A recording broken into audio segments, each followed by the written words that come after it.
Zach Osterman of the IndyStar joining us here on the Sideline Sports Show.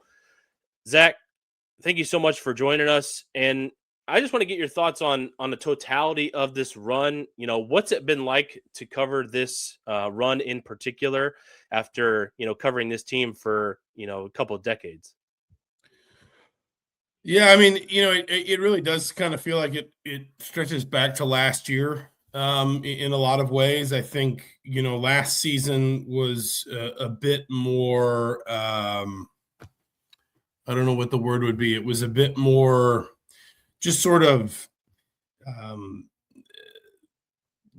happening too fast for anybody to kind of fully appreciate, probably just like, what all was sort of unfolding. I think this year was maybe more compelling in a traditional sense because we had an idea that Indiana would be good. We didn't necessarily think they would be this good, but I mean, like I when I did my preseason schedule prediction, I said they would go to the playoff again. I think I had them with 10 wins in the regular season, obviously, too short, but this year was in some ways a little bit more of a traditional kind of journey to sort of, I don't know, for lack of a better term, kind of chronicle. But as it unfolded, you also kind of realized you were covering something special. And I think that probably, the Oregon game was the first big one. I think probably it really started to come into relief. And forgive me, I'm very cold. I just got done shoveling half my driveway.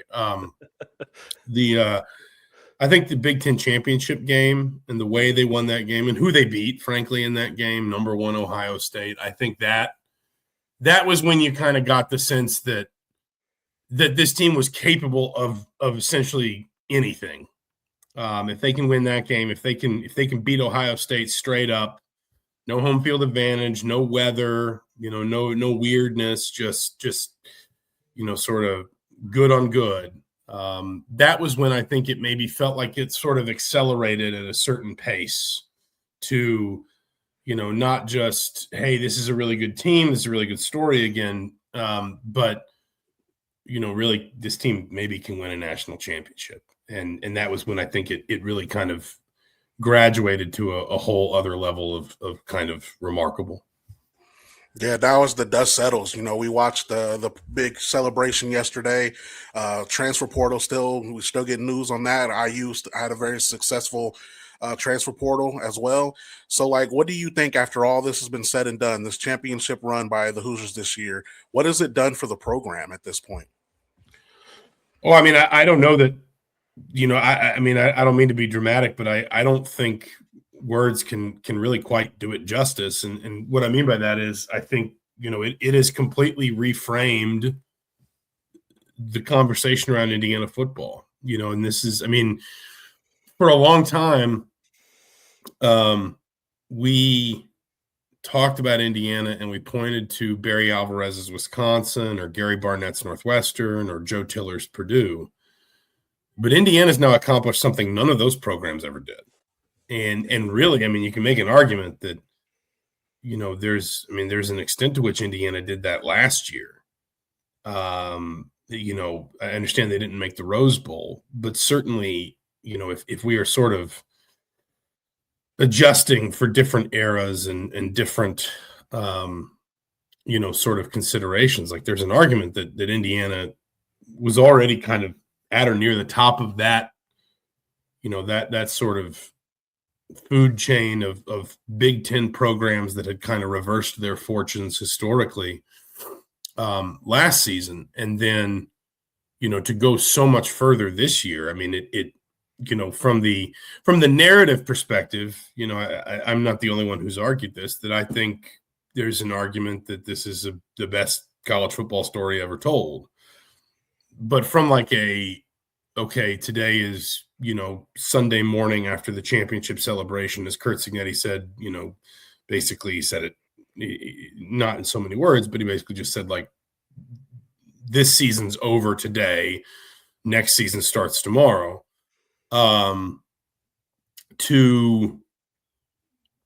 If we're framing it through, or if we're asking sort of how it is framed through that lens, I mean, Indiana has turned itself into a genuine national powerhouse, at a level that I certainly don't think anyone thought was possible. And that is, you mentioned the portal and different things, that there are some modern conventions that maybe allow for that in ways that wouldn't have been possible, 5 years, 10 years, 20 years ago. But, listen, Indiana's going to be a national title contender again next year. I'm not going to go out on a limb and say they're going to win it because there's a lot we don't know. They got a lot to replace. As you alluded to, like, they've had a really good sort of on paper portal haul so far. There's still work to be done. And then there's obviously also the job of fitting all those pieces into the right places. But, we're going to talk about Indiana for the foreseeable future the way we talk about the best teams in the country, because they are one. And this was not, they're compared a lot to LSU in 2019, and I'm not taking anything away from LSU, but LSU transferred in a generational quarterback, which Indiana did as well. And then LSU had 3 NFL wide receivers at one time. And that was pretty much what made LSU what LSU was. There were some, Clyde Edwards-Helaire wound up playing the NFL. Some of their defensive players were really good, et cetera. But like, Indiana was good because it was well coached, well developed, well structured. Scheme was good. The play calling was smart. Like, this worked because the blueprint worked. And as long as the blueprint's here, I don't think Indiana's going anywhere. Yeah. When thinking back on the game, and obviously Mendoza has the run on 4th and 5, and that play is going to be remembered forever in Indiana lore. Where does that play rank?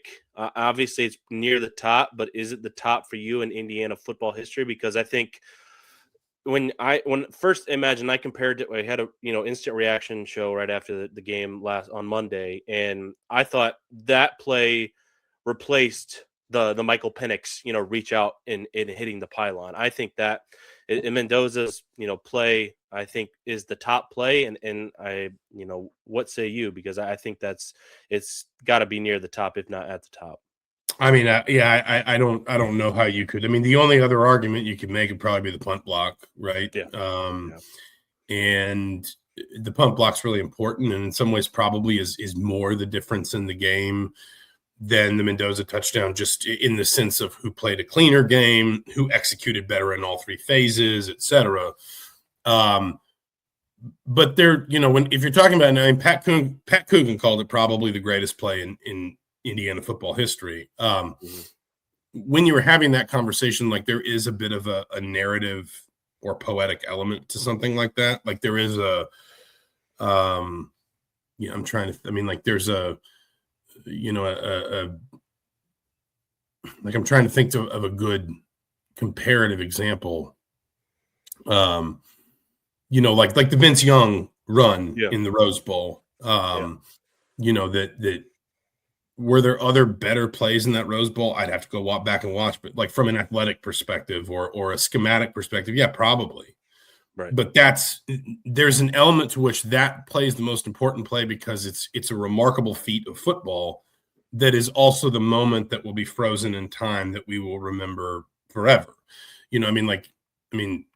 Up until that moment, the answer is probably the Omar Cooper touchdown against Penn State, and yet now that feels so small by comparison, not because it wasn't a remarkable play, it was, but the stakes were so much higher here. And so I think there's that element of it's the meeting of the play call, which had a run pass element to it, and it's kind of like, first, to Mendoza's credit, how quickly he diagnoses the coverage post snap and realizes that the pass isn't there. A lot of quarterbacks would probably wait half a beat longer to see if something developed. It is the way they tweaked the blocking scheme on the run element, which was the quarterback draw. If it's, as an RPO, the pass element is what Mendoza looked at first, because the run element was a quarterback draw. And then it is obviously the physical effort, by Mendoza and his blockers. Coogan lays an important block. Kalen Black lays an important block. There's even kind of the symmetry of it being Wesley Basaint, who I guess knocked Mendoza out of the Cal Miami game last year that's the player that Mendoza, with Kalen Black's help, admittedly, kind of runs over on his way to the end zone. And then, that's the poster moment. Like that's going to be up on a wall in a kid's bedroom all over Indiana, in 10 years. And so it is, were there feats of athletic achievement individually that Indiana, performed this season that were more impressive, that maybe even Fernando Mendoza performed this season that were more impressive? Probably. But, in terms of like the narrative arc of the season sort of intersecting with the play itself, I don't see how that's not, the most important, or at least the most memorable play in Indiana football history.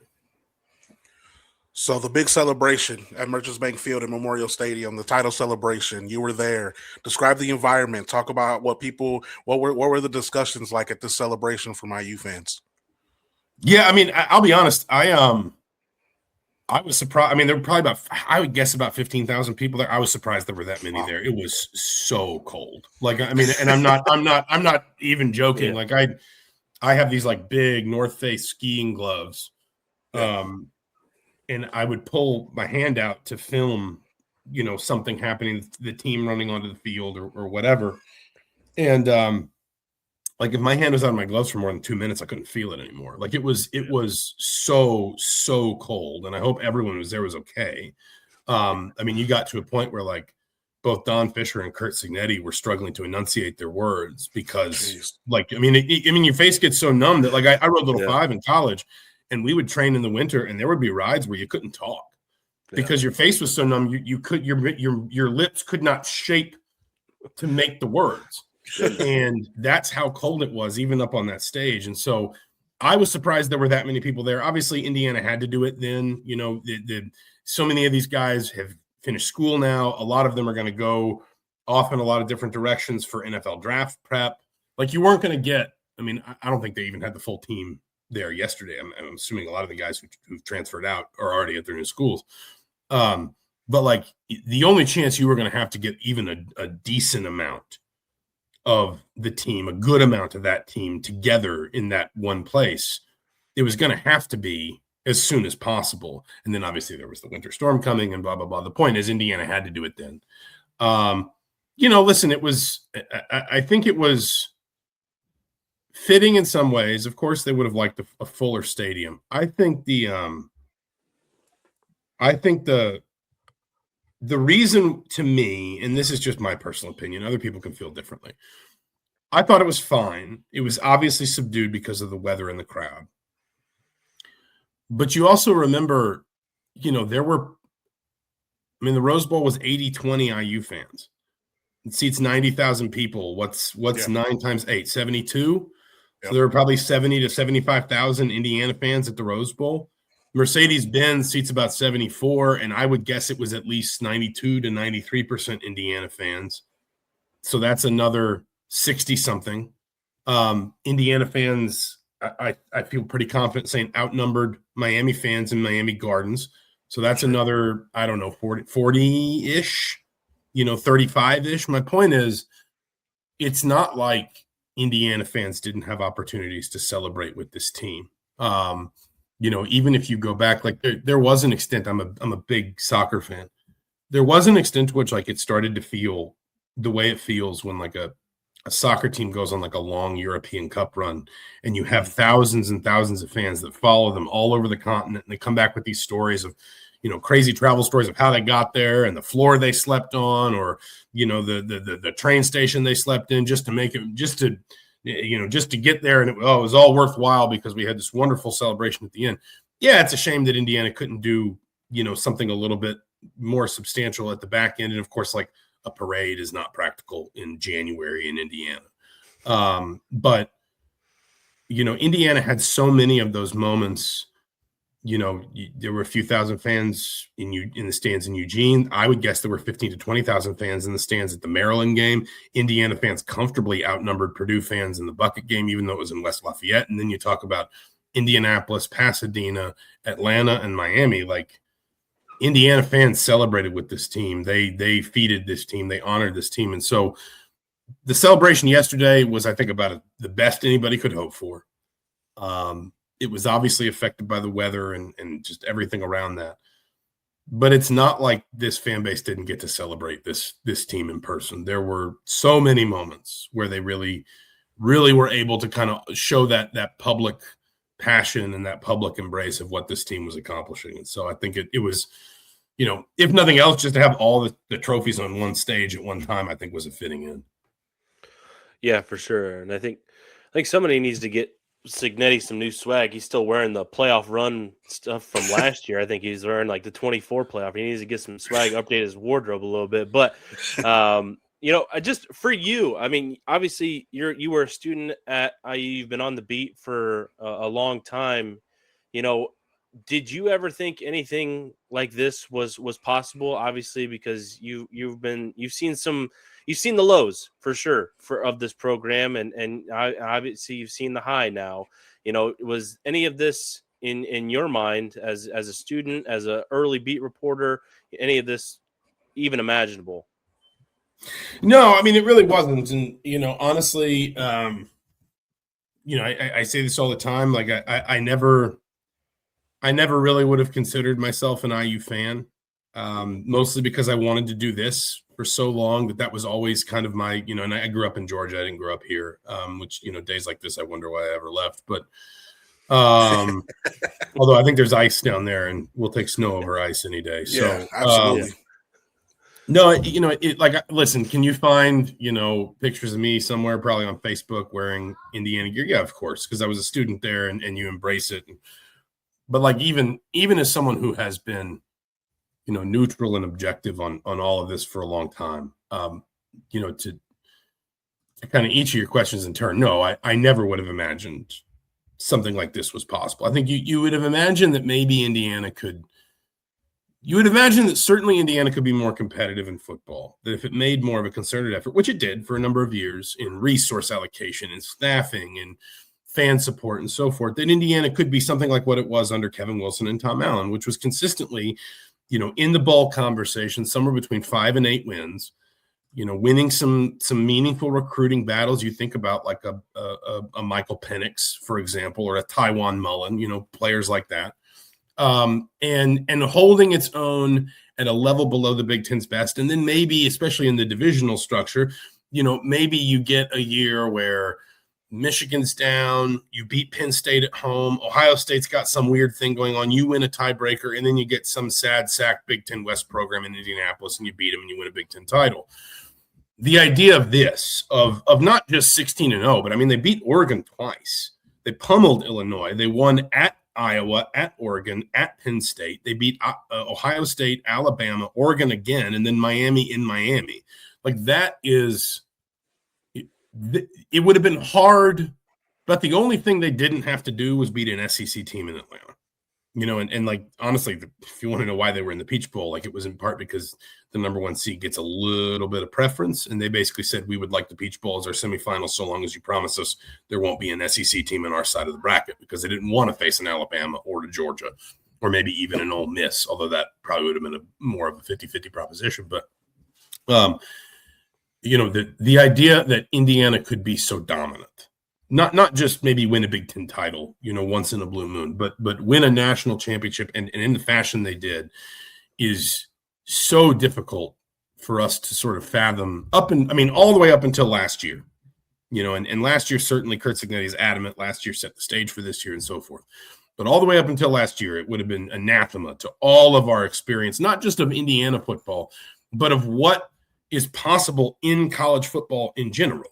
The college football was for generations, it was the most cast driven of all major American team sports. It was the hardest one to break through because it had the smallest path to a championship, right? Only 2 teams got to play for one forever. And all of the conventions and institutions that existed in college football had calcified to a place where they overwhelmingly supported schools programs that were already elite, that already had the money, the resources, the fan base, the cultural expectations, etc. It had a harder ceiling to break through than anything else. There was no parity mechanism at all, no draft, No, no free agency, no salary cap, nothing. I think we all underestimated how quickly some of these things would become parity mechanisms, NIL and all that stuff. But then the idea that it was Indiana that would do it, not maybe an Auburn or like a Nebraska pulling itself back up, Iowa sort of going up a level beyond what we've come to expect of Kirk Ferentz, but that it was Indiana, I think was what was remarkable. And professionally speaking, I tell people this all the time, because when you cover a team that struggles, invariably someone somewhere is going to accuse you of enjoying it. They'll say you want to be critical of this team because it gets clicks and attention. I'm telling you, business is never better than when a team is winning. Never, ever better from a readership perspective. And frankly, also just professionally, like there's an old adage you guys might have heard in sports journalism. You don't cheer for a win or a loss. You cheer for a good story.